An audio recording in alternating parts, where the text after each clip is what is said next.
Inaresto ng Bureau of Customs ang 6 na Chinese at 63 Pilipino matapos salakay na ang isang bodega sa Barangay Panipuan, Mexico, Pampanga na hininalang iligal na pabrika ng sigarilyo.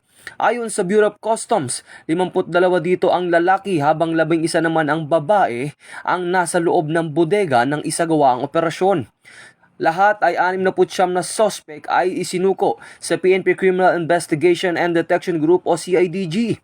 Natuklasan ng mga otoridad ang mga makinang panggawa ng sigarilyo, manufacturing paraphernalia, mga sigarilyo na may iba't ibang tatak at mga tax stamps na nakakalat sa lugar. Walang maipakitang permit ang operasyon. Sinusuri na ng Bureau of Internal Revenue ang pagiging tunay ng mga tax stamp at pagsunod sa excise tax law. Inimbestigahan din ng Bureau of Customs at PNP Highway Patrol Group ang posibleng koneksyon ng nasabing mga sigarilyo sa 14 na trailer trucks na naharang noong December 31, 2025 sa Balete, Batangas, pati ng umano'y kinalaman ng ilang opisyal ng customs sa smuggling.